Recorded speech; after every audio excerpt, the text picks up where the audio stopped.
लाल button को दबा के सब्सक्राइब करें हमारे चैनल को और क्लिक करें बेल आइकॉन को ताकि आपको आने वाली वीडियोस मिलती रहें बिल्कुल फ्री।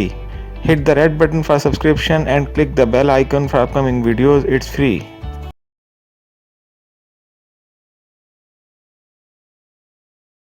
द चेस प्लेयर जिसे मुंशी प्रेमचंद ने लिखा है और ये उस दौर का इसमें ज़िक्र करते हैं जब इंडिया पर ब्रिटिश असर रसूख बढ़ता जा रहा था, लेकिन रूलर्स को इस चीज़ की कोई परवाह नहीं थी। ये कहानी लखनऊ के दो दोस्तों के बारे में है। लखनऊ उस वक्त अपने कल्चर की वजह से काफ़ी ज़्यादा अहमियत रखता था और वाजिद अली शाह उस वक्त के आखिर रूलर थे। इसके बाद वहाँ पर ब्रिटिश गवर्नमेंट कायम हो गई थी। ये दोनों दोस्त मिर्ज़ा साजिद अली और मीर रोशन अली अरिस्टोक्रेट क्लास से ताल्लुक़ रखते हैं, यानी एक अमीर घराने से इनका ताल्लुक़ है। इन दोनों को चेस की काफ़ी, शतरंज की काफ़ी एडिक्शन है और इन दोनों का ज़्यादा वक्त चेस खेलते हुए गुज़रता है और ये अपनी दूसरी अहम चीज़ों को भी इग्नोर कर देते हैं, यानी दुनियादारी, फैमिली को भी चेस के लिए इग्नोर कर देते हैं और चेस को बहुत ज़्यादा इम्पोर्टेंस देते हैं। अब राइटर ने इन दो दोस्तों के ज़रिए उस वक्त की जो रूलिंग और रिच क्लास थी उनकी एक झलक दिखाई है कि वो कितने ज़्यादा नॉन सीरियस हुआ करते थे या कितनी ज़्यादा नॉन सीरियस एक्टिविटीज़ में इनका ज़्यादातर वक्त ज़ाया होता था। मिर्ज़ा के घर पर सारा दिन चेस खेलने मीर रोशन आ जाया करते थे और ये दोनों काफ़ी देर तक चेस खेलते रहते थे और चेस की चालों को, मूव्स को डिस्कस करते थे। मिर्ज़ा की बीवी इस एक्टिविटी से बहुत तंग थी और वो काफ़ी गुस्सा भी करती थी, लेकिन मिर्ज़ा को इसकी बातों का कोई असर नहीं होता था। एक दिन बेगम साहिबा बीमार हो गई, लेकिन बीमारी का भी मिर्ज़ा पर कोई असर नहीं हुआ, तो वो शतरंज ही खेलते रहे और तंग आकर बीवी ने चेस बोर्ड उठाकर बाहर फेंक दिया। इसके बाद चेस मीर रोशन के घर पर खेली जाने लगी। अब इस घर में लोग तंग होना शुरू हो गए थे।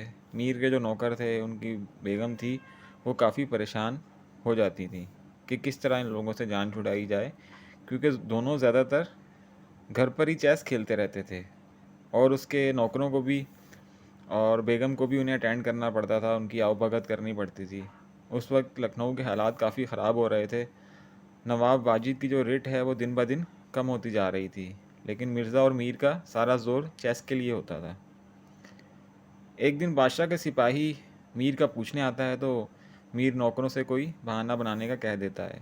उसे परेशानी हो जाती है कि बादशाह ने ज़रूर उसको किसी मुश्किल वक्त में ही याद किया है और वो डर जाता है कि इस लड़ाई में वो खुद ना मारा जाए। मीर उसे कहता है कि अब हम कोई वीरान जगह ढूंढते हैं जहाँ आराम से सारा दिन चेस खेलेंगे और हमें कोई डिस्टर्ब भी नहीं कर पाएगा। यहाँ घर वाले भी तंग करते हैं और बादशाह भी बुलावा भेज देता है, तो ये एक दरिया के किनारे चेस खेलना शुरू कर देते हैं।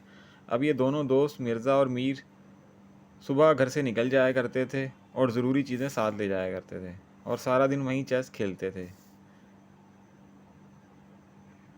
अब कंपनी की फ़ौजें लखनऊ की तरफ बढ़ रही होती हैं, लेकिन उन्हें सिर्फ ये परेशानी होती है कि कहीं हमारा सामना बादशाह के साथ ना हो जाए। उन्हें लखनऊ से ज़्यादा परवाह अपने खेल की होती है। एक दिन मीर साहब को फ़िक्र होती है और वो कहता है कि अंग्रेज़ फ़ौजें आगे बढ़ रही हैं, ये काफ़ी ख़तरनाक बात है। उनके पास जंगी साजो सामान भी है। तो मिर्ज़ा कहता है कि तुम ऐसे बहाने मत बनाओ, मेरे खेल के दरमियान तुम ये बहाने इसलिए बना रहे हो ताकि मेरी खेल से तवज्जो हट जाए।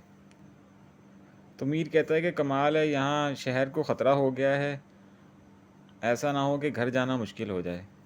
और ये दोनों खैर इस बात को छोड़कर दोबारा खेल में मगन हो जाते हैं। नवाब वाजिद को कैदी बना लिया जाता है। ना ही शहर में कोई हंगामा होता है, ना ही कोई प्रोटेस्ट होता है और शायद पहले कभी कोई हुक्मरान ऐसे गिरफ़्तार ना हुआ हो। मिर्ज़ा को थोड़ा एहसास होता है, वो मीर को बताता है कि नवाब साहब को कैदी बना लिया गया है, लेकिन मीर को इसकी भी कोई परवाह नहीं होती। मिर्ज़ा हर बार हार जाता है और वो चाहता है कि किसी तरह मीर को एक गेम में शिकस्त दे दे। अब वो मुसलसल हार की वजह से चिड़चिड़ा हो जाता है। अब उसकी शतरंज की वजह से बहस होना शुरू हो जाती है और वो एक दूसरे को बुरा भला कहना शुरू कर देते हैं। मीर उसे ताना देता है कि हम तो चेस नस्ल दर नस्ल खेलते हुए आ रहे हैं, जिस पर मिर्ज़ा को गुस्सा आ जाता है और वो उसे चैलेंज करता है। अब दोनों अपनी तलवारें निकाल कर एक दूसरे पर हमला कर देते हैं और ज़ख्मी होकर दम तोड़ देते हैं। ये तलवारें जो अपनी सरज़मीन या अपने बादशाह के लिए निकलती, वो अब एक फ़जूल बहस और खेल के लिए निकाल लेते हैं और एक दूसरे के खून के प्यासे हो जाते हैं।